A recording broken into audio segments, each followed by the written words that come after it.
Quero cumprimentar a todos com a graça e paz. Amém. Satisfação em revê-los novamente. E nós, nesta boa oportunidade, quando nós nos reunimos e separamos um momento para prestarmos culto ao Senhor. Tenho certeza que os irmãos tiveram seus afazeres. Eu mesmo estou retornando de viagem, estava na estrada até agora há pouco.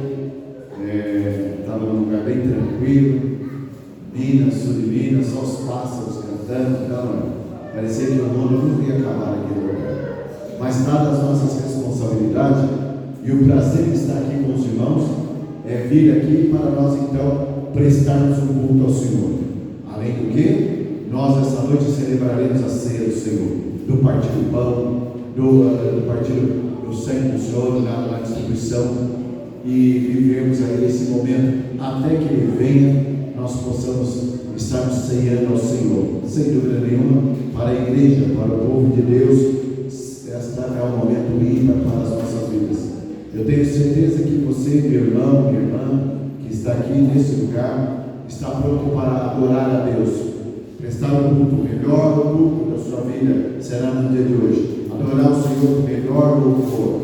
As suas orações, sem dúvida nenhuma, creio que essa noite o Senhor é capaz de ouvir estas suas orações. Logo, eu peço a você que está dentro do templo, que possamos juntos prestarmos um culto ao Senhor e que Ele receba, e ao receber, Ele possa responder às nossas orações e possa se agradar com o culto desta noite. Amém? Quero convidá-los para que os irmãos abram as suas Bíblias no livro de Salmos, Salmo de número 8. Na medida que você for localizando, convido-os para que se colocarem em pé, para que então façamos essa leitura. Salmos de número 8, estaremos fazendo a leitura do verso 1 ao verso de número 9.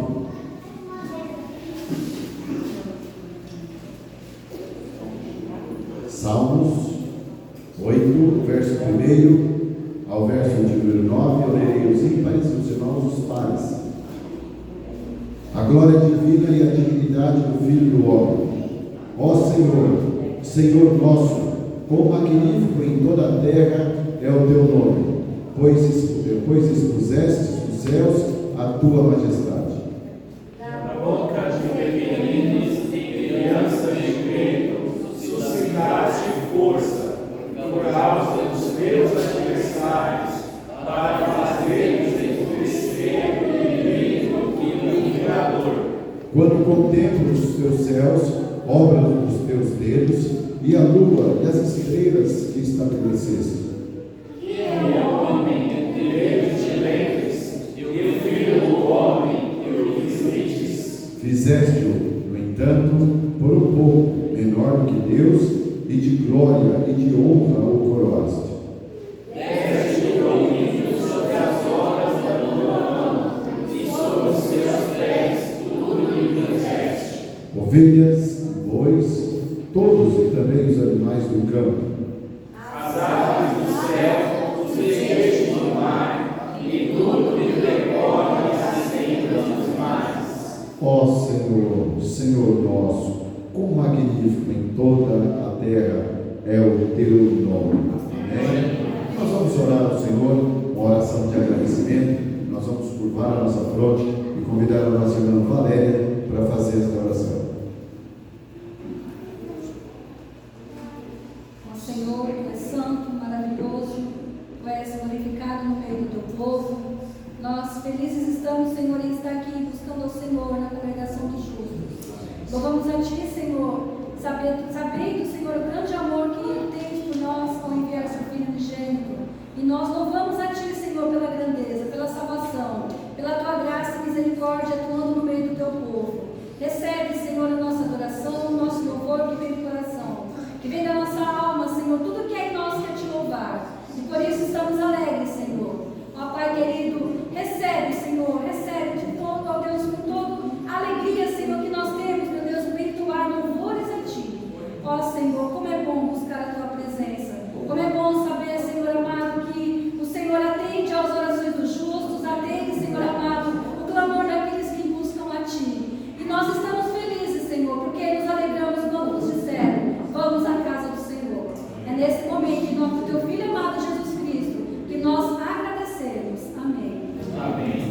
pé, irmãos. Vamos louvar a Deus com o hino de número 145. Refúgio verdadeiro.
Mas a igreja precisa viver como Paulo disse: eu sei quem tenho crido.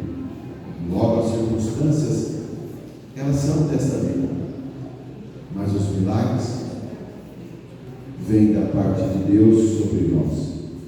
Nós vamos partir para o nosso momento de contrição, momento onde eu e você, de maneira plena, de maneira olharmos para dentro de nós e verificar se há algo que tem impedido de nós termos um diálogo com Deus, uma intimidade com Deus. Para muitos, como fez Adão, o mais fácil é fugir da presença de Deus. Entende assim? Mas onde eu estou, Deus está. Ele é onipresente. Mas para o verdadeiro cristão, é aquele que confessa, mas alcança a misericórdia de Deus. Esta deve ser a nossa atitude essa noite, de confessarmos os nossos pecados.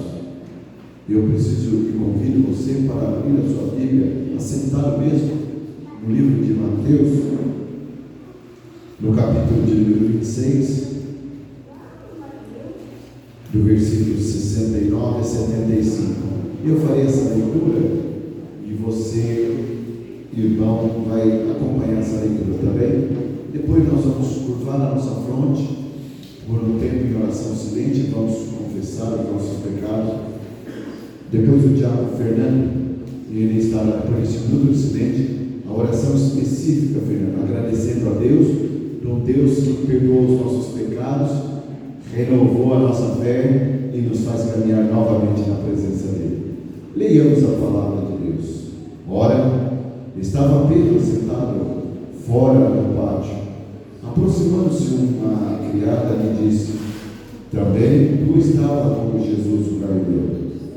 Ele, porém, o negou diante de todos, dizendo: não sei o que dizes. E saindo para o alpendre, foi ele visto por outra criada, a qual disse aos que ali estavam: este também estava com Jesus, o Nazareno. E ele negou outra vez, com juramento: não conheço tal homem. Logo, pois, aproximando-se os que ali estavam, disseram a Pedro: verdadeiramente, és também um deles, porque o teu modo de falar o denuncia. Então começou ele a praguejar e a jurar: não conheço esse homem. E imediatamente cantou o galo. Então Pedro se lembrou da palavra de Jesus que dissera: antes que o galo cante, tu me negarás 3 vezes. E saindo ali, chorou amargamente. Amados irmãos, não sabemos que horário foi que o galo cantou, mas a criação obedece à voz do Criador. Nessa noite também, onde nós vamos conversar os nossos pecados, às vezes negamos a Jesus com tantas, às vezes, maneiras, porque somos homens infalíveis, pecadores. Mas Ele continua sendo o Cordeiro de Deus que tira o pecado do mundo. Logo eu e você agora vamos orar ao Senhor, confessarmos o nosso pecado. Depois o nosso irmão, o diácono Fernando estará fazendo a oração de agradecimento. Curvemos a nossa fronte e oremos ao Senhor.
Provérbios, capítulo 3, versículo 9. Depois dessa leitura, eu vou convidar o grupo de louvor, estará louvando a Deus com 2 cânticos espirituais. E na medida que eles estarão louvando, você, igreja, poderá entregar seu dízimo e a sua oferta na casa do Senhor. Nós estamos voltando aos trabalhos nessa igreja. Durante a semana vamos colocar a cobertura aqui, já temos a estrutura. O pedreiro já está terminando uma obra na cidade de Suzano. Vai voltar para cá porque nós temos algumas coisas acontecendo. Temos a sala dos pisos, que nós já temos de orçamento e vamos entregar a sala para os irmãos. E tudo isso requer valores, dinheiro, para que a obra de Deus continue avançando. É lógico, isso é para o bem dos irmãos. Então nós temos que estar preparados, dar a melhor condição que pudermos fazer para que a casa do Senhor sempre fique bem e que a gente continue sempre avançando aí nas nossas reformas, nas nossos sonhos realizados, não é mesmo? Preste atenção então nesse texto que será lido agora. Provérbios 3, 9 e 10. Honra ao Senhor com os teus bens e com a primícia de toda a tua renda, e se encherão fartamente os teus celeiros, e transbordarão de vinho os teus lagares. Quer promessa maior que essa? De um Deus que abençoa o seu povo. Então nós vamos louvar a Deus com o grupo, estarão louvando ao Senhor, e os irmãos têm essa liberdade de ofertar ao Senhor, tá bem? Quero convidar os irmãos, já vou adiantar, convidar para se colocar em pé, tá bom?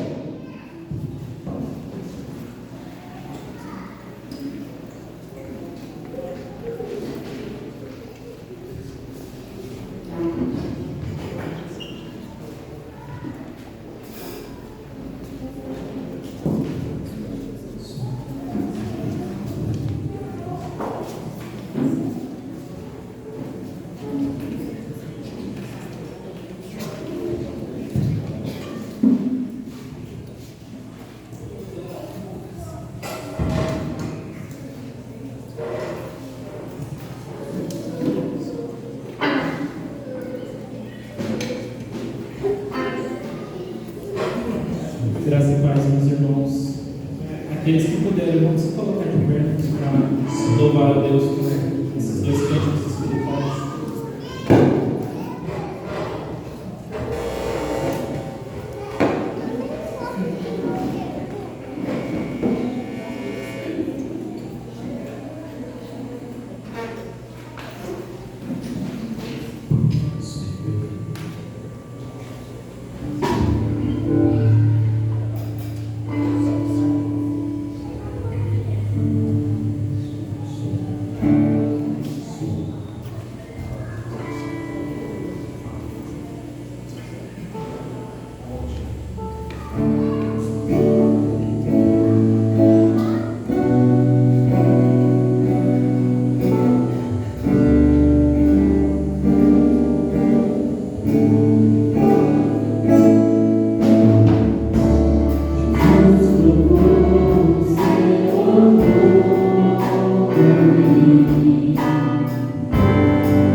Senhor Deus, amado Pai, nessa noite estamos mais uma vez nos colocando em Tua presença, ó Deus, com um coração grato a Ti, ó Pai, porque nós sabemos que o Senhor tem suprido cada necessidade, Senhor, de nossas vidas, ó Deus.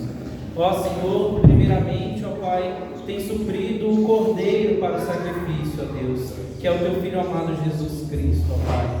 Ó Senhor, nós sabemos que a salvação só vem pelo perdão dos pecados que há em Cristo Jesus. Ó Senhor, nós também Te agradecemos pelas bênçãos diárias, ó Pai, dessa vida terrena, Deus, como o pão de cada dia que o Senhor nos dá, Senhor, diariamente, ó Pai, não nos deixando faltar nada de provisão em nossa casa, ó Pai, porque o Senhor é fiel, ainda que nós sejamos falhos. Ó Deus, nós Te agradecemos, ó Pai, pelos dízimos e ofertas, ó Pai, na Tua casa, Senhor, que são recursos que serão usados, ó Deus, para a melhoria, Senhor, no templo, para a Tua obra avançar, ó Pai, aqui nesta terra, ó Deus. Nós Te agradecemos pela vida de cada dizimista, Senhor, de cada ofertante na Tua casa. Nós Te pedimos, Senhor, que em cumprimento da Tua palavra, bênção sem medida seja derramada sobre cada um, ó Pai, que contribui com a Tua casa. Ó Deus, nós Te pedimos também, ó Pai, para aqueles irmãos que estão necessitados, ó Pai, ó Senhor, de sabedoria, Senhor, financeira, Senhor, ou até mesmo de uma porta de emprego, Senhor. Nós sabemos que tudo isso vem de Ti, ó Pai, então nós Te pedimos, Senhor, abençoa os irmãos que estão necessitados, ó Pai. Ó Senhor, nós Te pedimos cada vez mais, Senhor, venha tornar o nosso coração liberal em Tua obra, Pai. Venha tornar o nosso coração cada vez mais grato a Ti, Senhor, para que possamos contribuir com a Tua obra, Pai. E que as mãos que vão administrar esses recursos, ó Pai, sejam abençoadas por Ti, Senhor. Que seja tudo vindo do Teu Santo Espírito, no nome de Jesus. Amém. Amém. Amém. Os irmãos podem se sentar. Chegamos ao momento do culto em que a pregação da palavra é realizada, porque assim diz as Escrituras, importa que sejam salvos pela loucura da pregação. Então, toda a igreja de Cristo verdadeira tem que ter um momento especial dedicado à pregação do Evangelho. Portanto, meus irmãos, abram a palavra de Deus na Epístola de Tiago, no capítulo 1. Estaremos lendo do verso 9 ao verso 18. Lembrando que nós estamos fazendo a exposição do livro de Tiago, da carta de Tiago.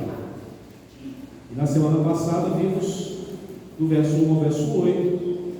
Aprendemos que Tiago escreve essa carta, é o irmão de Jesus, certo? Filho de Maria e de José, e que ele veio a se converter e se tornar uma grande liderança da igreja, um grande pastor, provando com sua própria vida.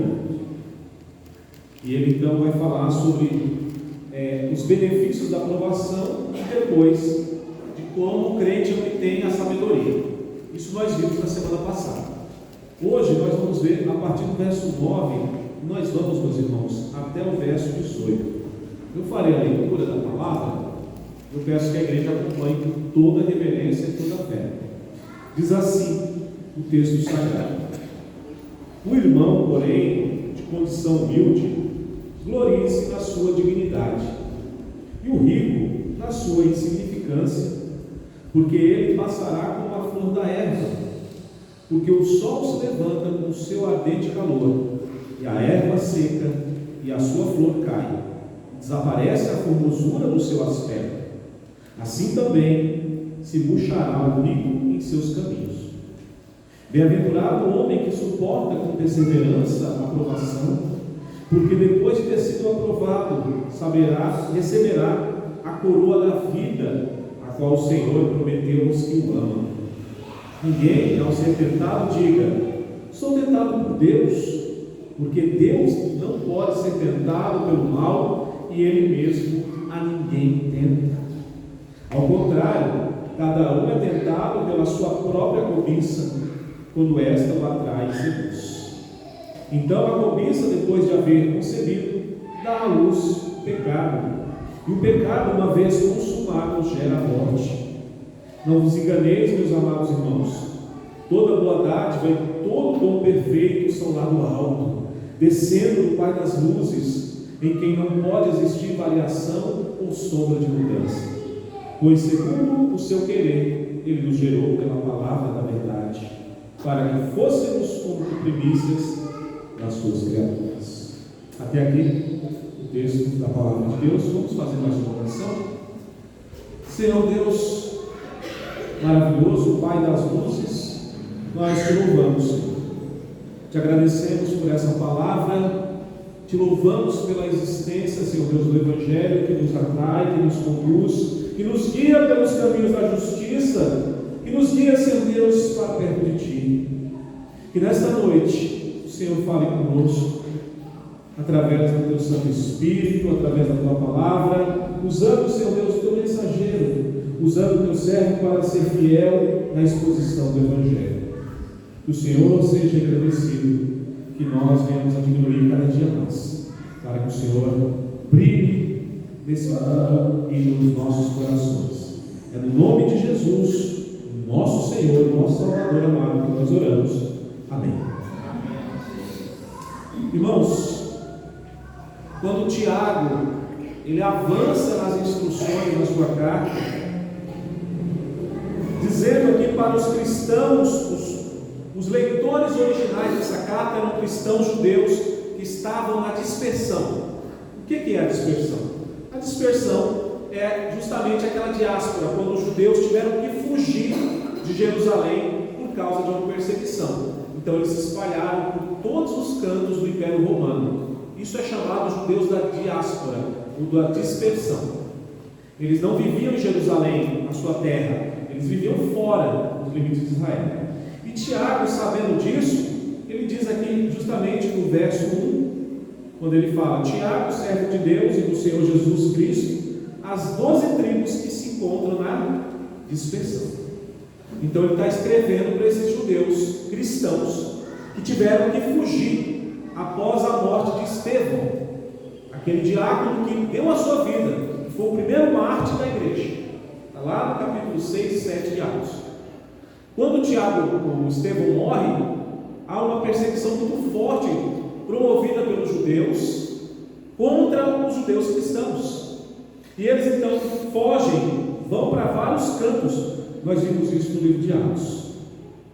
E agora Tiago, como pastor, como responsável, alguém responsável pela vida espiritual desses irmãos que estão longe, que estão na dispersão, ele escreve essa carta dando instruções, ordenando algumas coisas que eles deviam fazer.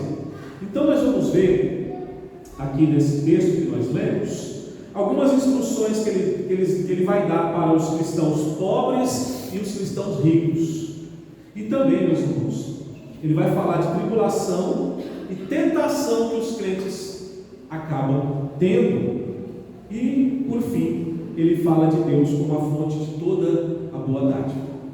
Então eu convido os irmãos a pensar no seguinte tema do sermão: compreendendo a nossa condição, a nossa tentação e o nosso dom. 3 coisas. Vamos compreender a nossa condição, a nossa tentação e também o nosso dom, a nossa dádiva. Então, primeiro, a nossa condição, verso 9 a 11. Tiago diz: o irmão, porém, de condição humilde, glorie-se na sua dignidade, e o rico na sua insignificância, porque ele passará como a flor da erva. Em sua instrução aos cristãos da dispersão, Tiago apresenta 2 condições dos crentes daquela época que estavam na dispersão: ou ele era pobre, ou ele era rico. Ele não coloca a classe média. Ele fala do cristão pobre e do cristão humilde, ou do cristão pobre ou humilde e do cristão rico. Então ele dá uma ordem de como eles deveriam lidar com isso, com a sua condição. Aqui no caso é a condição social que eles estavam lidando na diáspora, a dispersão. Então vejam, irmãos, primeiro ele fala ao pobre, no verso 9. E aqui ele trata o pobre, ou a pessoa de condição humilde, que vive na pobreza, ou ocupa cargos de menor remuneração na sociedade. E ele aqui inclui inclusive até alguns escravos, que alguns escravos vieram a se converter, foram chamados também no texto. Nós temos o exemplo no Novo Testamento de Onésimo, que era um escravo de Filemon, que era um cristão rico. Então, essa carta de Filemon ilustra muito bem essas duas condições. E essas pessoas precisavam de uma palavra de encorajamento. Elas estavam vivendo fora da sua terra, estavam na dispersão, precisavam de uma palavra que os encorajasse a prosseguir, que os encorajasse a continuarem seguindo Jesus. Por quê, meus irmãos? As condições econômicas, elas muitas vezes são opressivas e difíceis de lidar, difíceis de entender. Então, às vezes a pessoa tem problema porque não tem dinheiro, e às vezes tem problema porque tem dinheiro. E como você vai tratar o seu coração diante disso?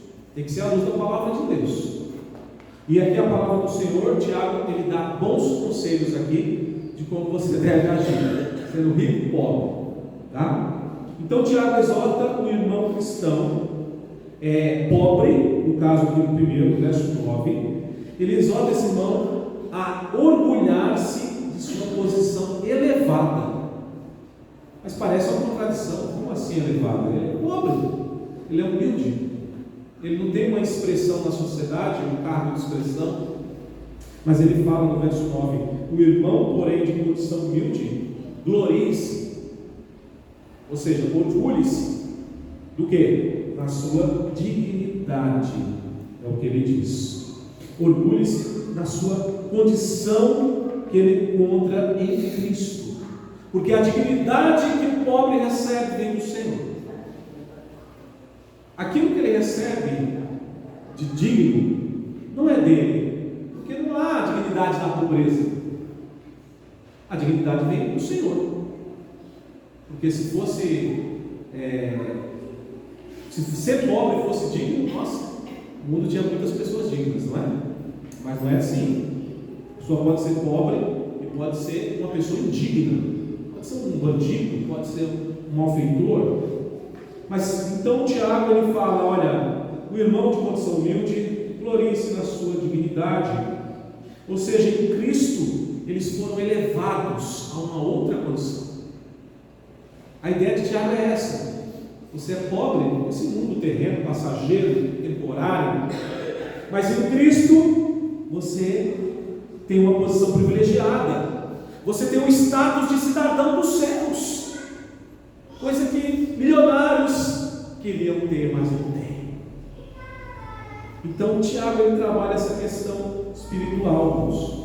Eles são encorajados a se orgulhar da sua posição privilegiada em Cristo. E que posição é esta? A resposta é que, mesmo sendo alguém desprovido de bens, de fama, de dinheiro, de uma posição elevada na sociedade, o pobre pode ser alguém de posição elevada no reino de Deus. Ele pode ser alguém riquíssimo no reino do Senhor. Vocês lembram quando Jesus falou para o jovem rico: olha, vende tudo que você tem, dá aos pobres e me siga, e você terá o quê? Tesouro no céu. Jesus prometeu para ele essa riqueza, e ele desprezou as riquezas dos céus. Ele foi tolo. Ele desprezou a maior oportunidade que um homem pode ter, que é servir a Cristo Jesus como seu Senhor, que é andar com Ele, seja na pobreza ou na riqueza, estando com Cristo. O jovem rico recusou isso. Então, Tiago está falando para os irmãos pobres: olha, não se entristeça por causa da sua condição, porque você foi colocado numa posição elevada em Cristo Jesus. O apóstolo Paulo vai falar assim: nós somos colocados em regiões celestiais. Eu fui assentado nas regiões celestiais em Cristo Jesus. Então, uma pessoa pode ser rica, mas pode ser pobre espiritualmente, ao passo que a pessoa pode ser pobre, mas ser um milionário no quesito espiritual. Tiago ele dá essa palavra para os pobres, e de um modo especial ele está aproximando essa pessoa pobre, humilde, do Senhor Jesus. Ele está aproximando por quê, gente? Jesus, ele se tornou pobre por nós. Então, quando o pobre olha para o Deus que ele serve, um Deus que é riquíssimo, mas que se fez pobre, humilde. Jesus, a Bíblia fala que ele não tinha nem onde repousar a cabeça. Ou seja, ele não tinha casa, não tinha fazendas, não tinha propriedades. Ele não tinha onde reclinar a cabeça. O Deus do universo se fez pobre, humilde. Zacarias já havia profetizado: ó Belém Efrata, o teu rei vem aí. Jerusalém, o teu rei vem montado numa jumentinho, filho de jumento. Humilde. Jesus então se identifica com essas pessoas. E também, meus irmãos, por meio da pobreza, Jesus se tornou rico, porque ele herdou todas as coisas. Ele é o herdeiro maior do Pai. Então Tiago, ele está aproximando esses irmãos de condição humilde do Senhor Jesus, que também foi humilde e se fez pobre por cada um de nós. Agora, no verso 10, ele fala ao irmão rico, vejam aí. E o rico se orgulha, se vangloria ou se gloria na sua insignificância, porque ele passará como a flor da erva. Os ricos da igreja, Tiago também tem uma palavra para eles, porque muitos de condição abastada vieram à fé no Jerusalém. Eu dei o exemplo aqui de Filemão. E Tiago tem uma palavra para esses homens. Tiago quer que eles reconheçam que suas riquezas terrenas e mundanas nada significam. E elas são irrelevantes, são passageiras. E a sua riqueza não pode comprar nada, nenhum dom, nada que vem de Deus. Teve um certo homem, um falso profeta, que tentou comprar o dom de Deus. Vocês lembram de Simão, o mágico? Quando ele viu que Pedro e João colocavam as mãos sobre as pessoas e elas recebiam o dom do Espírito, ele ficou fascinado com aquilo e tentou dar dinheiro para Pedro, falando assim: ó, que eu tenho esse poder também. Aí Pedro falou que o dinheiro seja maldito para você, porque você quer comprar o poder de Deus. Não podemos, gente, comprar nada do Senhor no nosso dinheiro. Aquilo que recebemos do Senhor é de graça, vem do Pai das luzes. E Tiago então diz para aqueles homens ricos que o dinheiro deles pouco significa, que eles devem aprender onde está o seu verdadeiro tesouro, devem conhecer a verdadeira riqueza. A verdadeira riqueza de um homem não está naquilo que ele possui, nos seus bens, mas a sua verdadeira riqueza está na sua fé, naquele que possui toda a riqueza. Tiago nos convida a gloriar-se em sua humildade, na sua pequenez, na sua insignificância, como ele diz aqui, com o fim de reprimir a altivez dos que costumam se inflar na sua prosperidade. Vejam, gente, como tem um evangelho sendo pregado aí fora que está na contramão de tudo isso. Eu me refiro ao evangelho da prosperidade, na qual a pessoa é instigada, ela é estimulada a dar testemunhos e mais testemunhos falando da sua prosperidade, sendo que isso é algo de pouco valor diante da riqueza que temos em Cristo Jesus. O rico deve guardar seu coração de não colocar toda a sua confiança no dinheiro, nos seus bens, como aquele homem da parábola que Jesus falou, que ele falou: olha, eu vou alargar os meus celeiros, eu estou bem, minha alma vai se regalar, porque estou abastado. E qual a voz que falou para ele? Tolo, esta noite pedirão a alma, e o que você tem guardado ficará para quem? No verso 11, irmãos, Tiago então, ele usa uma metáfora para falar da transitoriedade daquilo que alguém pode ter do rico. Olha o que ele diz: porque o sol se levanta com o seu ardente calor, e a erva seca, e a sua flor cai. Desaparece a formosura do seu aspecto, assim também se murchará o rico em seus caminhos.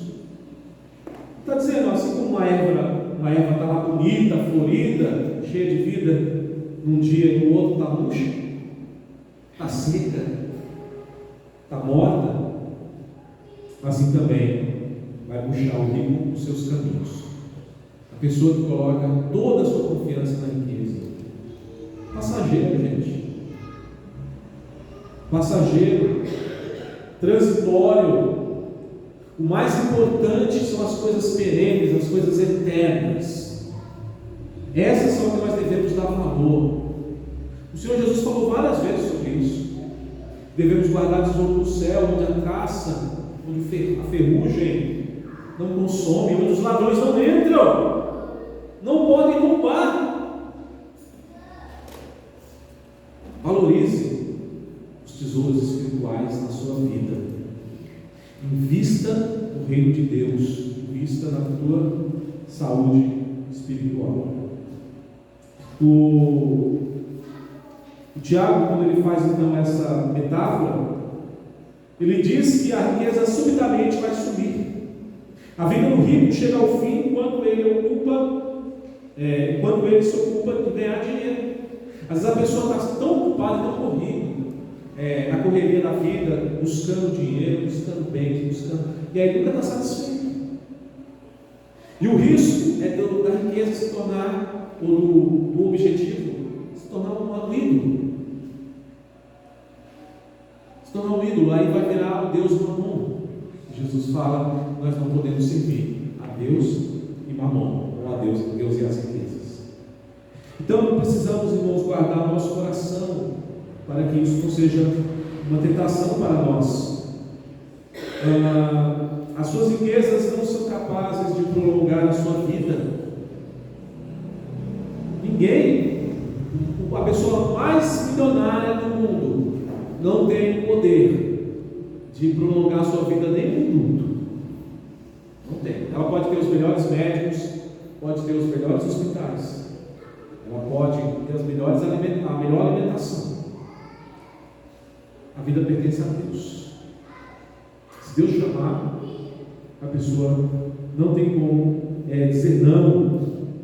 O João Calvino, ele resume a lição de Tiago ao pobre e ao rico dizendo o seguinte: e assim os pobres devem viver contentes com o seu estado humilde e inferior, e os ricos são proibidos de serem orgulhosos. Ele resume assim: bom, né? Você foi chamado sendo pobre? Louvado seja Deus. Orgulhe-se na sua dignidade, naquilo que você tem em Cristo. Foi chamado sendo rico? Não coloque a sua confiança no dinheiro, não se orgulhe do seu dinheiro, mas use-o para a glória de Deus, como uma pessoa piedosa. Portanto, meus irmãos, independente de sua condição social, saiba que o mais importante e precioso é a sua condição em Cristo. Você seja pobre ou rico. Abraão era alguém muito rico, mas o coração dele estava em Deus. Ao passo que aquele Lázaro, leproso, comia das migalhas do rico, ele foi para o seio de Abraão. Ele foi para um lugar de delícias, um lugar de descanso para a sua alma. Então o céu tem lugar para rico e pobre. Tem um evangelho aí, o evangelho fala da libertação, que fala que Deus tem a prioridade, Deus escolhe os pobres, né? É um evangelho falso, tem na igreja católica. A Bíblia fala que Deus chama pessoas de todas as condições, de toda a raça, de toda classe social. É certo que Jesus fala que é muito difícil o rico entrar no reino de Deus, porque ele coloca a sua confiança não em Cristo, mas na riqueza. Mas a palavra de Deus chama pessoas de ambas condições sociais. Se você é pobre, se alegre, porque Cristo, Jesus, te deu um tesouro imensurável. Você é milionário em Cristo. Mas se você é rico, ou possui uma melhor condição social. Saiba que você precisa andar em humildade. Não deixe o orgulho das riquezas tomar o teu coração. Fique ciente de que tudo que você possui é passageiro.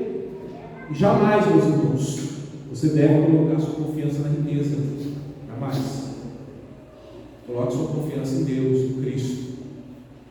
Use aquilo que Deus te deu. E Deus te prosperou, porque Deus prospera os seus filhos. Use para a glória dele. E essa é a primeira lição que o Tiago nos dá sobre a nossa condição do rico e do pobre. Depois, a partir do verso 12 até o verso 15, ele vai falar da nossa tentação. Ele vai falar de tentações que acontecem. Vejam só, ele diz no verso 12: bem-aventurado o homem que suporta com perseverança a provação, porque depois de ter sido aprovado, receberá a coroa da vida, a qual o Senhor prometeu aos que o amam.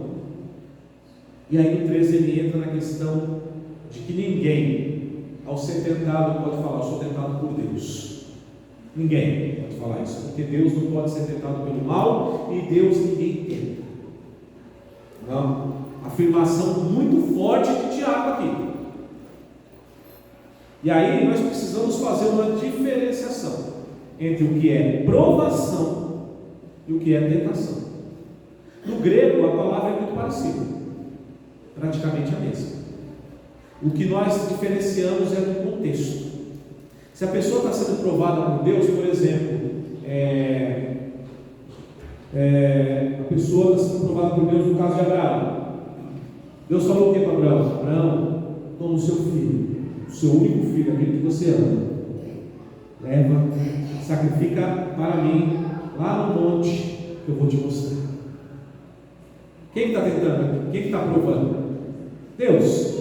Isso é uma tentação? Não, é provação. Agora, quando nós vemos lá no Éden, o diabo falando para Eva: é certo que Deus disse você não pode nem tocar na árvore da vida? Não, não é isso não. E aí faz toda a cabeça de Eva para que ela caia. Isso é provação ou tentação? É tentação. Então, para nós diferenciarmos uma coisa da outra, é o contexto. Olha só, a segunda fala de Tiago é sobre nossas provações e tentações. Tiago trata aqui nesses versos de dois gêneros de tentação. Primeiro, a provação, que muitas vezes pode vir do próprio Deus, como o exemplo que eu dei de Abraão. Foi o próprio Deus que provou Abraão, e Abraão acabou passando da provação, né? E também nós vemos que nesse gênero da provação, Tiago afirma que feliz é o homem que passa por ela. Aqui no verso 12: bem-aventurado, feliz o homem que suporta com perseverança a provação, pois ao passar do teste ele demonstra que ama Jesus e por fim vai ser recompensado. A Bíblia fala que vai receber uma coroa de glória, vai receber a coroa da vida, a qual o Senhor prometeu aos que o amam. O segundo tipo, que é a tentação, irmãos, no verso 13, Tiago fala que Deus não pode ser o autor da tentação, porque Deus não tenta ninguém. Então veja, Deus abomina o mal e, portanto, Ele não faz ninguém se desviar, ninguém cair. Deus não quer que o homem caia. A provação não é para você cair, para você ser reprovado. Deus não pode ser comparado àquele professor cruel que dá uma prova dificílima para os alunos tirarem zero. Falando do dia dos professores hoje, existem professores assim. Deus não é assim, irmão. Deus dá a prova, mas Paulo vai dizer que junto com a prova ele dá o escape, para que possamos ser provados. Então vamos entender um pouco isso. A provação tem o objetivo de provar a nossa fé. Quando Satanás tentou Eva, ele não estava provando a fé dela, ele estava querendo que ela caísse, que ela desobedecesse a Deus. Então a finalidade da tentação é má, a finalidade da provação é boa, para você sair purificado, lapidado, cheio de fé. Isso vem de Deus. A provação tem o objetivo de provar nossa fé, de ver se ela é autêntica, se é verdadeira. Se você é um crente de verdade, Deus prova, irmãos, os seus filhos, para saber se você de fato é crente de verdade. Mas a tentação, por outro lado, tem o objetivo de levar a pessoa à queda, ao pecado, à ruína, ao inferno. Isso é a tentação, e ela tem uma origem maligna, mas ela também pode ter uma origem humana. O diabo diz aqui, quando ele fala no verso 14, que nós podemos ser tentados pela nossa própria cobiça. Então, o próprio homem em estado de queda, ele pode ser conduzido pela sua natureza pecaminosa ao pecado e à ruína.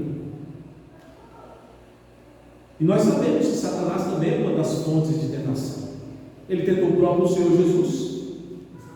Jesus estava jejuando 40 dias, estava morrendo de fome. E ele chega e fala: se tu és o Filho de Deus, por que não transforma essas pedras em pães? Jesus tinha poder para fazer isso? Tinha. Ele já havia mudado a substância da água em vinho, por que não da pedra em pão? Só que Jesus responde com a palavra, irmãos. Ele resiste à tentação. Ele fala: nem só de pão viverá o homem, mas de toda palavra que procede da boca de Deus. Jesus respondeu com a palavra. Então a tentação, ela tem essa origem maligna também. E meus irmãos, é óbvio que Deus não tenta ninguém, porque Deus não quer a ruína, a queda de ninguém.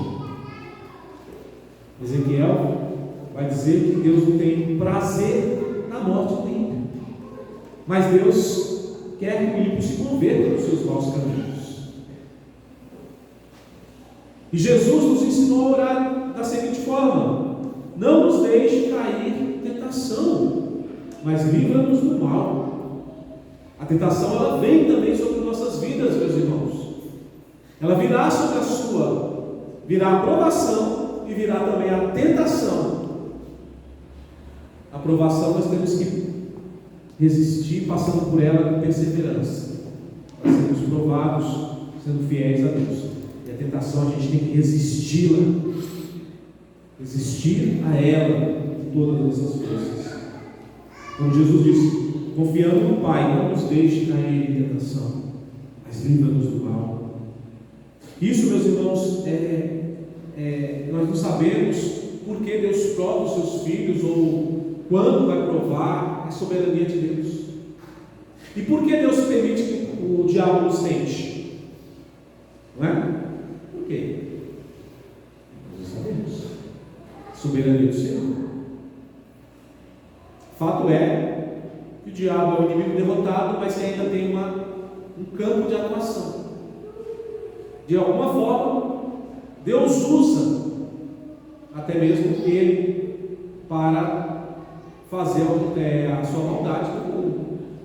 Mas ele já está condenado, já está derrotado, e por fim ele será lançado no lago de fogo e enxofre. Mas até lá ele teve o seu poder apenas limitado. O valente foi amarrado, como Jesus fala. Mas irmãos, temos que estar preparados para o momento da provação, para o momento da tentação. Prepare a sua vida espiritual para isso. Tiago também afirma que somos tentados pelas nossas próprias cobiças, no verso 14. Ou seja, irmãos, a nossa natureza caída deseja, ou ela é seduzida por aquilo que é mal. Já percebeu isso? Aquilo que Deus condena, aquilo que não agrada a Deus, a nossa natureza caída, ela anda em busca disso. É a sedução. Tiago fala assim, no verso 14: ao contrário, cada um é tentado pela sua própria cobiça, quando esta o atrai e o seduz. Há uma atração da nossa natureza caída por aquilo que é pecado. É isso que ele está dizendo aqui. Devemos resistir firmemente a essas cobiças carnais e jamais cedermos Porque a Bíblia nos diz, meus irmãos, que ela dará luz ao quê? Ao pecado. Ele diz isso no verso 15, que tendo concebido a cobiça, ela dá à luz o pecado. O pecado ele é gerado naquele momento. O fato de você ser tentado não quer dizer que você está em pecado. Jesus foi tentado, Jesus nunca pecou.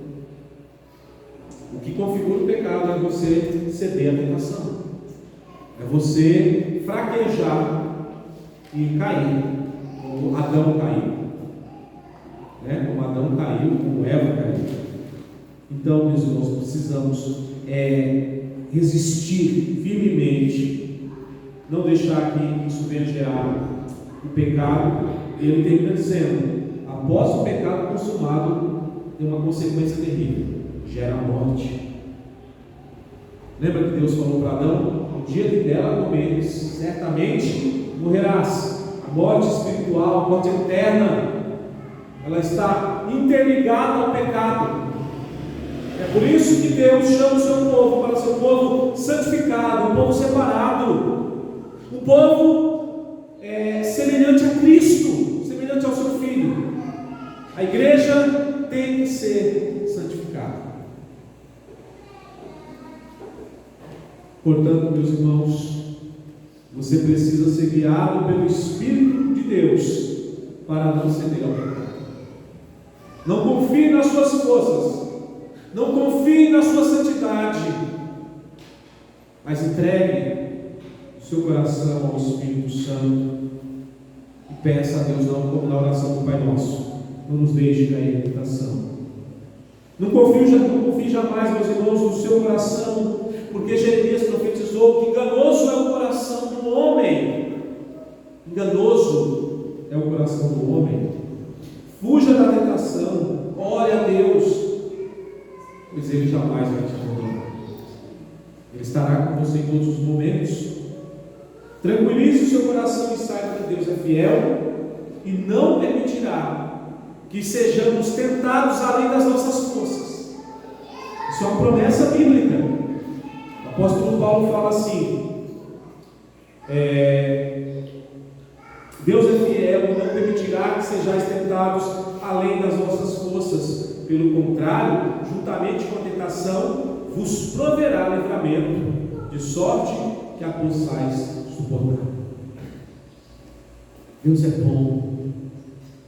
A luta que vier, a tentação que vier, nós seremos capazes de resistir, porque Ele é justo, porque Ele é misericordioso e porque Ele nos guarda. Que Deus seja louvado por isso. Então nós vimos a nossa condição, quer seja rico ou pobre, não importa, o importante é o tesouro que temos em Cristo. Vimos também a nossa tentação, diferenciando da provação. Saiba quando você está sendo provado e quando você está sendo tentado. Ok? Você está sendo tentado, aí pode ter origem maligna do diabo, ou pode ser origem da sua natureza caída, da sua cobiça. Tá? Muita gente gosta de colocar toda a conta nas costas do diabo, né? Teve um cristão que o cara era um péssimo trabalhador, fazia nada no serviço, enrolava, ia no banheiro 10 vezes, e aí foi mandado embora. Aí foi para a igreja orar e pedir oração. Meus irmãos, eu peço oração, porque o diabo está furioso comigo. Furioso. Não fez sua parte, irmão. Você foi tentado pela sua preguiça, né? E cedeu à sua tentação. Então, nesse caso, nós vemos uma origem maligna da tentação. Da própria pessoa, da sua própria natureza caída. Agora, existe sim tentações que são de origem espiritual, e vem do diabo, vem dos demônios. Não precisamos estar atentos quando é tentação, e precisamos também estar atentos quando Deus está nos provando. Deus nos prova, irmãos, de várias maneiras, tá? Para provar nossa fé, para que possamos mostrar e ter confiança nele, somos cristãos cristãos autênticos, verdadeiros, genuínos, tá bom? E aí chegamos no terceiro e último passo, que é o nosso dom. Olha só, Tiago passa então a partir do verso 16 ao 18 falar não só daquilo que tem origem no diabo, nas nossas cobiças, mas ele fala de algo bom que vem de Deus.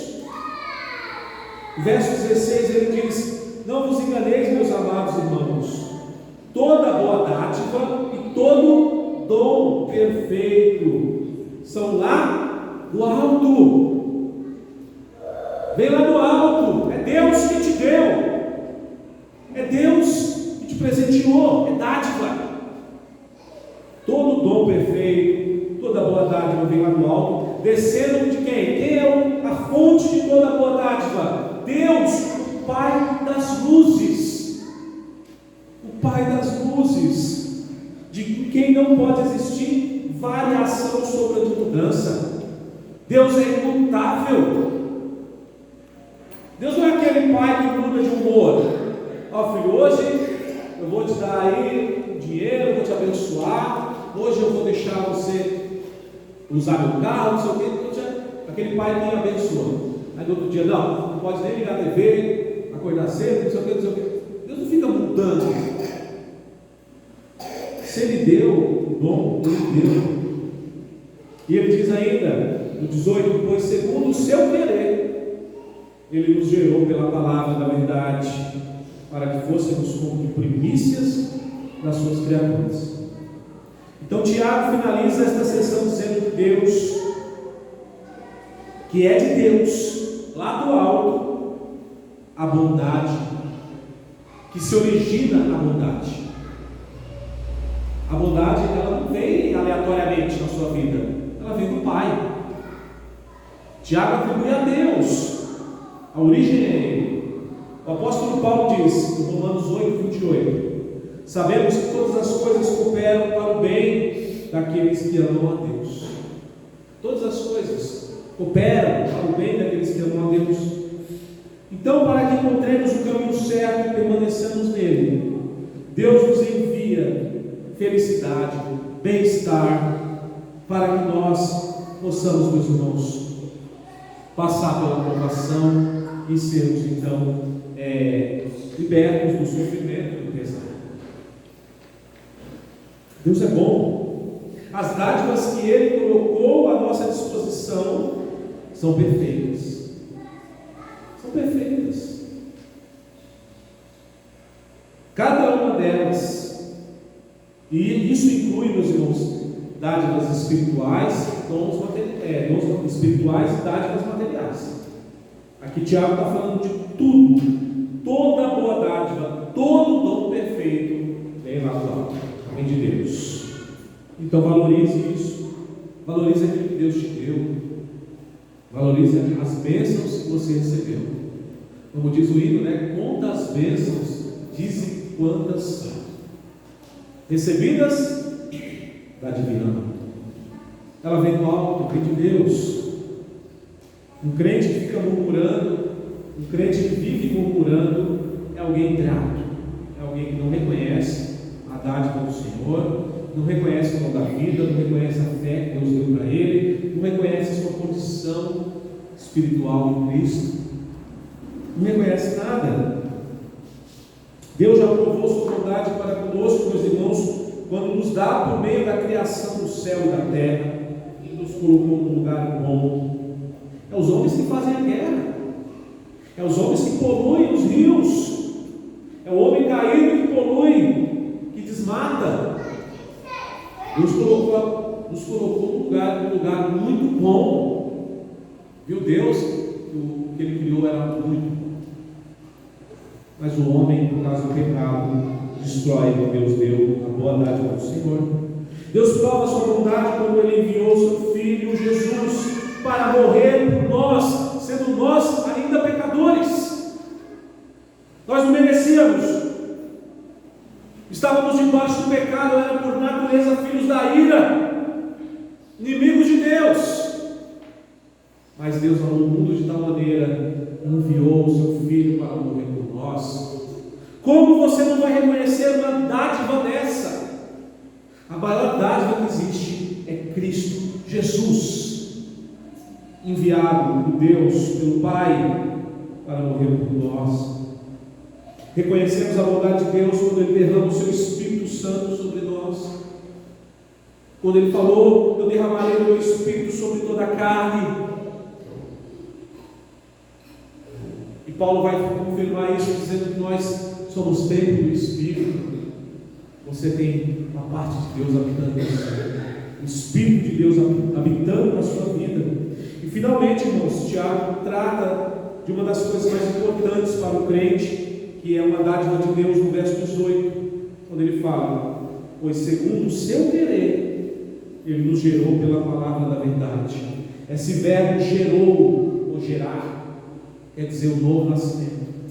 Você nasceu de novo em Cristo. Deus operou em você uma nova criação. O verbo traz essa força. O apóstolo Paulo fala que nós somos novas criaturas em Cristo Jesus. As coisas velhas se passaram, eis que tudo se fez novo. E aqui é um novo nascimento. Jesus disse: se não nascer de novo, Nicodemo, você não pode entrar no reino de Deus. É necessário nascer da água e do Espírito, nascer de Deus. E Tiago aqui está dizendo que, segundo o querer de Deus, Ele nos gerou pela palavra da verdade. Quando nós ouvimos o Evangelho e Ele aqueceu nosso coração, nos transformou, nos fez novas criaturas. O antigo Sandro morreu, o antigo Carlos morreu. Agora é uma nova pessoa, uma pessoa que tem Deus, que tem o Espírito, que vive para Deus, que vive debaixo da lei de Deus. Eu não vivo mais sem Deus no mundo, eu não vivo mais sem lei, eu não vivo mais fazendo a vontade da minha carne e da minha consciência, mas eu vivo segundo o Evangelho. É isso que o Tiago está dizendo aqui, irmãos. Segundo o querer de Deus, Ele gerou você pela palavra da verdade, um objetivo, para que você fosse primícia da sua criatura, para que você se tornasse filho de Deus. É a maior dádiva, uma das maiores dádivas que Deus faz. Aqui Ele trata da graça da regeneração, do novo nascimento, de sermos novas criaturas, de nos tornarmos filhos de Deus. E isso, meus amados irmãos, acontece por meio da palavra de Deus. A palavra de Deus é o veículo pelo qual Deus alcança os seus, transformados pela palavra, transformados pela verdade de Deus. O homem está perdido, ele está confuso, ele está cego, ele está surdo. Mas pelo poder que há na palavra de Deus, quando ela é lançada e o Espírito de Deus convence aquele coração duro da justiça, do juízo, aí acontece a regeneração, o novo nascimento, e aquela pessoa passa a ser uma nova criatura. O maior milagre que eu já vi é a transformação do ser humano, de uma pessoa má a uma pessoa boa, uma pessoa que roubava, mas que agora ele trabalha e com o seu dinheiro ele ajuda os pobres. É isso que João Batista fala, né?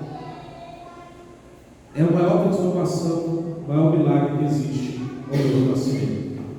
E isso acontece pela palavra que ilumina a nossa consciência para a verdade que há em Cristo Jesus. A palavra de Deus já iluminou sua consciência. A palavra de Deus já transformou sua vida.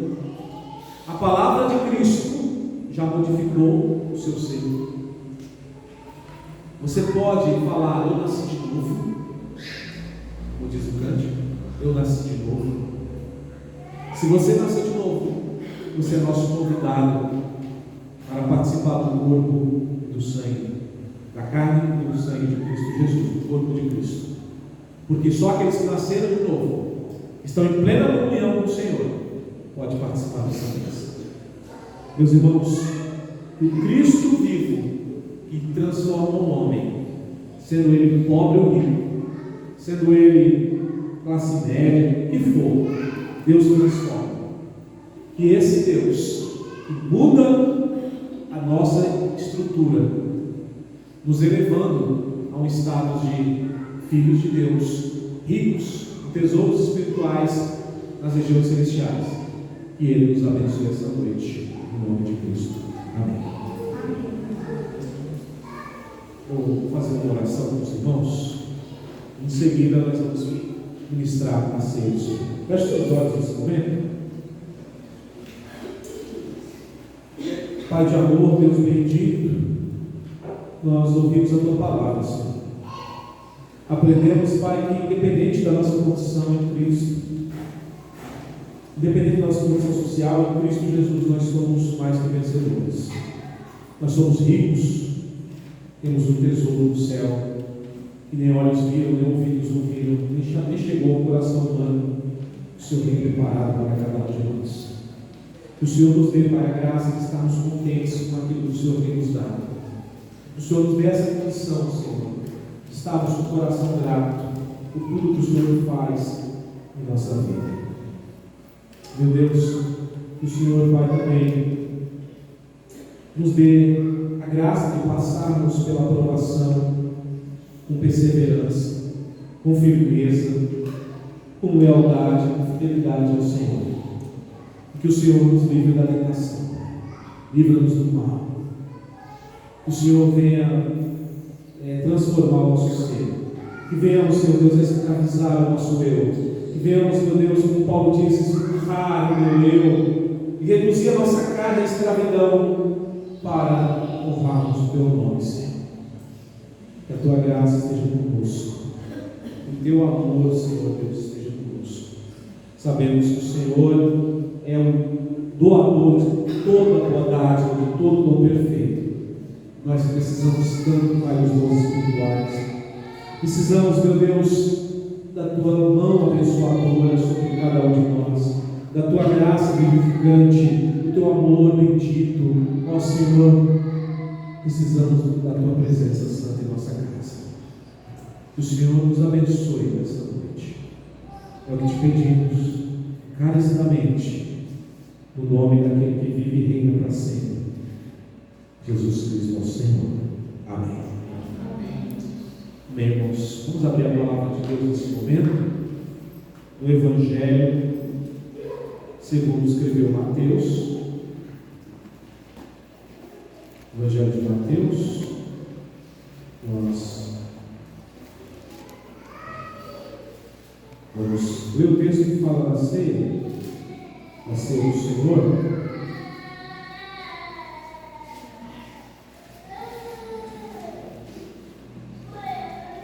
Mateus capítulo 26, verso 26 até o 30. Passaremos agora, irmãos, esse momento especial da ceia do Senhor. Mateus 26, do verso 26 ao 30. Eu falei a leitura, depois eu peço para os dois diáconos, por favor, só tirar um pouco aqui para eu ficar aqui na frente da mesa, com os presbíteros, e estaremos servindo os irmãos. Diz assim a palavra de Deus: enquanto comiam, tomou Jesus o pão e, abençoando, partiu e o deu aos discípulos, dizendo: tomai, comei, isto é o meu corpo. A seguir tomou o cálice e, tendo dado graças, o deu aos discípulos, dizendo: bebei dele todos, porque isto é o meu sangue, o sangue da nova aliança, derramado em favor de muitos para a remissão de pecados. E digo-vos que, desta hora em diante, não beberei desse fruto da videira, até aquele dia em que o hei de beber novo convosco no reino de meu Pai. E tendo cantado o hino, saíram para o Monte das Oliveiras. Vamos agora, irmãos, consagrar os elementos da ceia do Senhor. Eu peço que a igreja se coloque de pé.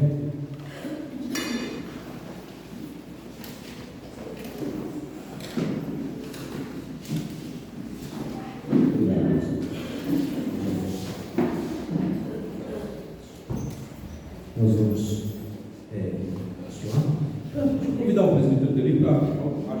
ajudarmos também, junto com o presbítero Carlos, e estaremos consagrando. Oremos, consagrando o pão, representando o corpo do nosso Senhor. Pai bendito, Deus maravilhoso, estamos aqui, Pai, diante desse elemento, do pão, que representa o corpo fustigado na cruz, o corpo do Senhor Jesus que foi rasgado no Calvário. Nós, Pai, pela autoridade que o Senhor nos deu, como ministro do Evangelho, nós tiramos esse pão do uso comum e consagramos para esse fim, que é a tua igreja participar do teu corpo. É no nome dele, no nome de Cristo, que nós oramos e consagramos. Amém.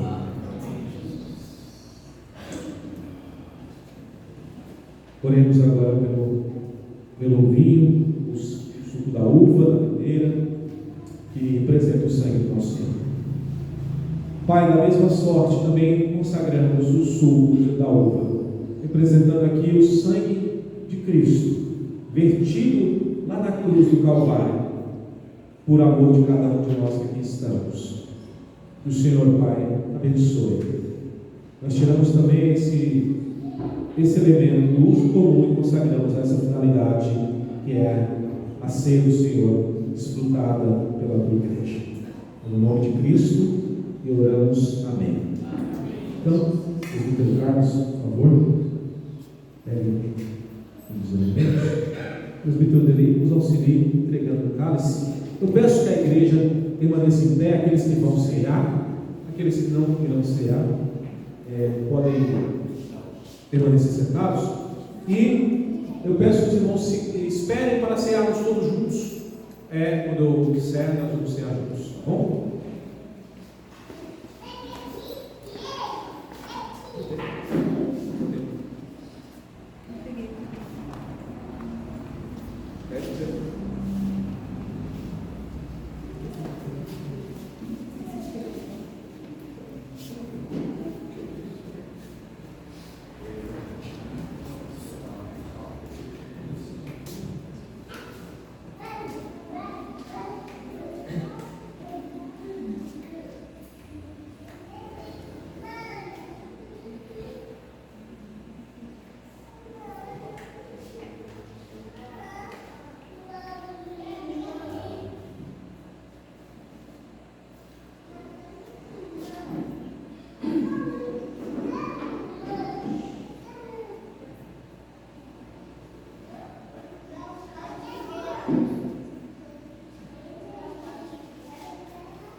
Aguardar que todos recebam os elementos para cearmos juntos.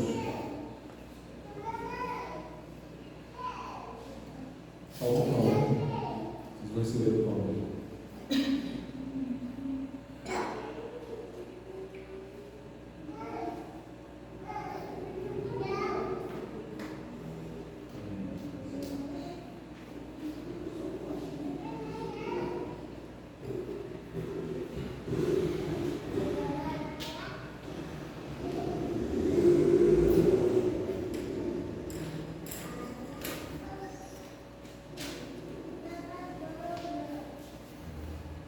Meus irmãos, o apóstolo Paulo, quando ele dá instruções sobre a ceia, ele fala para que o homem receba.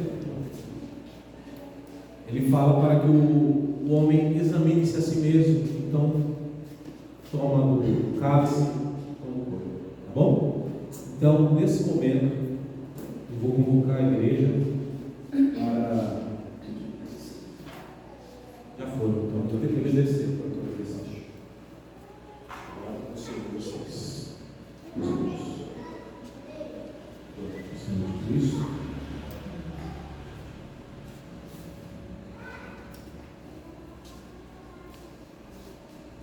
Nós vamos orar nesse momento, uma oração na qual nós vamos seguir a orientação do apóstolo: examine-se, pois, o homem a si mesmo. Então, examine o seu coração nesse momento, peça perdão Peça para que Cristo purifique a sua vida, para que você então tome o cálice e coma o corpo de Cristo. Oremos.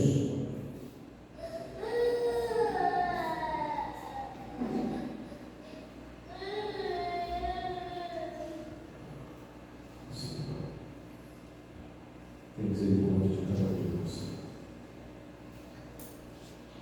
Nós não temos dignidade para participar desse momento, mas em Cristo Jesus, pela graça maravilhosa que nos alcançou, nós participamos dela em resposta e obediência à voz do próprio Senhor Jesus, que disse: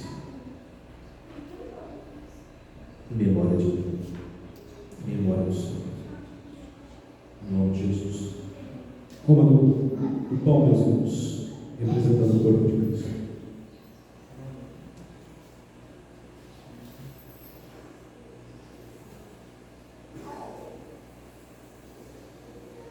Agora, beba do cálice, representando o sangue do Senhor Jesus.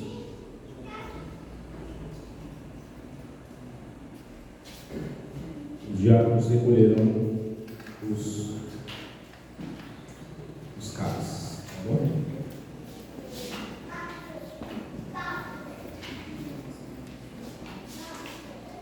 Nós vamos finalizar.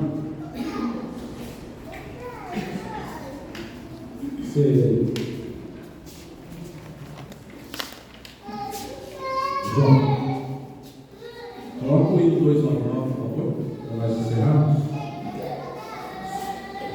Nós vamos encerrar como os apóstolos fizeram, tendo cantado o hino, foram para o Monte das Oliveiras. Nós vamos encerrar o culto então com um cântico, e então eu estarei impetrando a mesa apostólica, tá bom?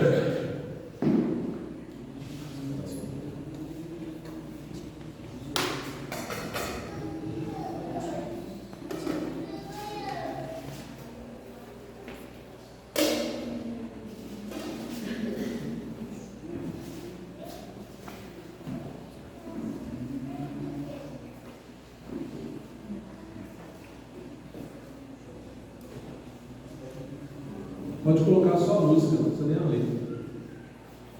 Bem curtinha, todo mundo conhece.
Receber a bênção, meus irmãos, do Senhor.